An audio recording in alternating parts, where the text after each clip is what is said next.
Bienvenue sur Turbo Critique. Aujourd'hui, on plonge dans un retour aussi surprenant qu'emblématique. La renaissance de la BMW E12 pour l'année 2026. Quand on parle de l'E12, on pense immédiatement à la première génération de la série 5, cette berline iconique née dans les années 70 qui a forgé l'identité de BMW dans le segment des berlines sportives. Mais aujourd'hui, la marque bavaroise frappe un grand coup en réinterprétant ce classique à la sauce moderne, sans perdre une miette de son ADN d'origine. Dès le premier regard, l'extérieur impose le respect. BMW a su garder l'âme de l'E12 tout en l'habillant d'une silhouette contemporaine. La face avant est un hommage direct au modèle originel, mais avec une signature lumineuse à LED fine et agressive.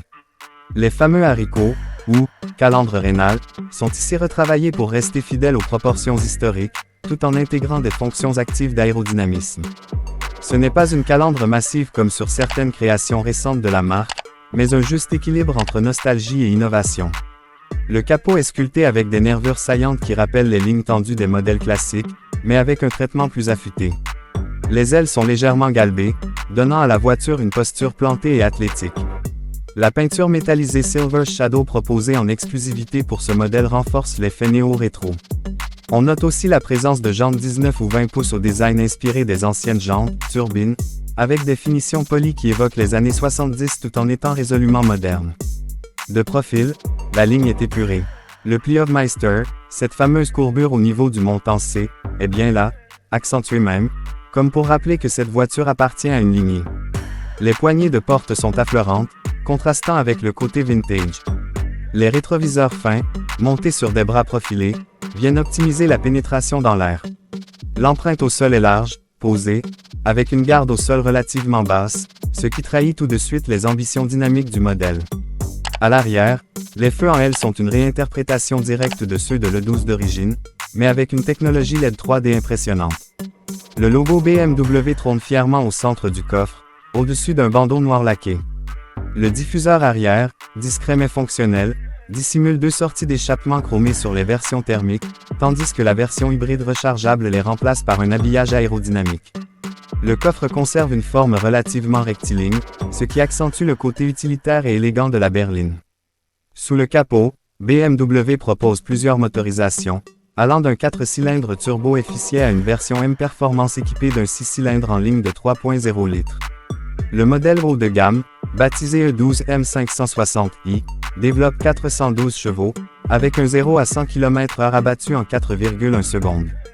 Ce bloc est associé à une boîte automatique Steptronic à 8 rapports, extrêmement rapide et fluide, qui permet de profiter d'une conduite souple en ville et explosive sur route dégagée. L'équilibre mécanique est remarquable, propulsion de base, mais avec la possibilité de la transmission intégrale X-Drive sur les versions supérieures. La direction est précise, avec un retour d'information travaillé pour rappeler les sensations analogiques de l'époque. BMW a volontairement laissé une légère résistance dans la direction assistée pour que le conducteur ressente la route, contrairement à la plupart des véhicules modernes trop aseptisés. Le châssis est affûté, raffermi, mais pas inconfortable. Sur autoroute, la stabilité est exemplaire. En virage, la voiture reste neutre, avec une tendance au survirage bien contrôlé quand on pousse un peu la mécanique. BMW a également misé sur l'électrification intelligente. La version hybride rechargeable, appelée E12e, propose 340 chevaux cumulés, avec une autonomie 100% électrique d'environ 90 km. Cette version est idéale pour les trajets urbains tout en conservant la nervosité typique de la marque sur route. Les batteries sont intégrées sous le plancher, ce qui abaisse le centre de gravité sans sacrifier le volume du coffre. La régénération au freinage est personnalisable, allant d'une décélération légère à un mode One Pedal Drive presque total. Ce qui impressionne également, c'est la bande son mécanique. Sur la version 6 cylindres, le son est naturel, brut, jamais artificiel. Pas de bruit de synthèse inutile dans l'habitacle. On retrouve ce timbre rauque, métallique, qui rappelle les M30 d'époque. Une vraie réussite acoustique. Sur le plan de la consommation, BMW a soigné son efficience. Le 4 cylindres affiche une moyenne de 5,8 litres 100 km, tandis que la version hybride descend sous les 2,0 L 100 km en usage mixte, selon les cycles WLTP. Même la version 6 cylindres reste raisonnable, autour des 8,5 L 100 km, grâce à la coupure partielle des cylindres et à une gestion intelligente de l'énergie. L'intérieur, quant à lui, reste sobrement évoqué ici, mais il mérite quelques mots. BMW a choisi un mélange subtil entre modernité et référence vintage. Le tableau de bord est habillé de bois sombre avec des incrustations d'aluminium brossé. Les compteurs numériques sont intégrés dans une structure rappelant les anciennes jauges à aiguilles, avec des animations rétro. L'écran central est flottant, légèrement orienté vers le conducteur, fidèle à la tradition de la marque. Les sièges, en cuir pleine fleur ou en tissu à motif rétro, sont aussi beaux que confortables.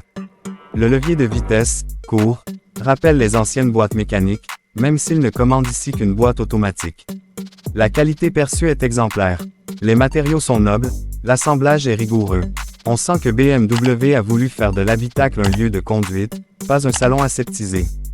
Le silence à bord est bluffant, même à haute vitesse, sauf quand on sollicite le moteur, auquel cas le plaisir auditif reprend ses droits. Les aides à la conduite sont présentes, bien sûr, mais elles restent discrètes.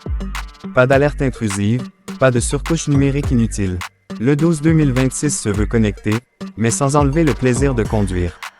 La conduite semi-autonome est disponible en option, mais elle se désactive d'un simple geste, comme pour rappeler que cette voiture est faite avant tout pour les passionnés du volant. Le positionnement de la nouvelle E12 est clair, un hommage à l'histoire, une lettre d'amour à la première génération, mais sans tomber dans la caricature. Ce n'est pas un véhicule purement rétro, c'est une réinterprétation moderne avec tout ce que cela implique en matière de performance, de technologie et de sécurité. Elle s'adresse à une clientèle exigeante, nostalgique, mais pas passéiste. À ceux qui veulent retrouver les sensations d'antan sans renoncer au confort et à l'efficacité d'aujourd'hui. BMW prouve ici qu'il est possible de faire du neuf avec du vieux, et de le faire avec panache. Le 12 2026 n'est pas seulement un clin d'œil au passé, c'est aussi un manifeste pour l'avenir de la berline sportive. Une voiture qui fait battre le cœur, qui parle au ventre, et qui donne envie de prendre la route, encore et encore. Chez Turbo Critique, on ne peut que saluer cette initiative. BMW prend des risques, mais les assume pleinement. Cette E12, c'est plus qu'un retour, c'est une résurrection. Et dans un monde où l'automobile devient de plus en plus impersonnel, une telle création fait du bien. Elle rappelle que l'émotion, le style, et la passion peuvent encore exister sur 4 roues. Merci d'avoir suivi cette analyse. N'oubliez pas de vous abonner à Turbo Critique pour plus de tests, plus de passion, et toujours plus de voitures qui font vibrer les vrais amateurs. À bientôt.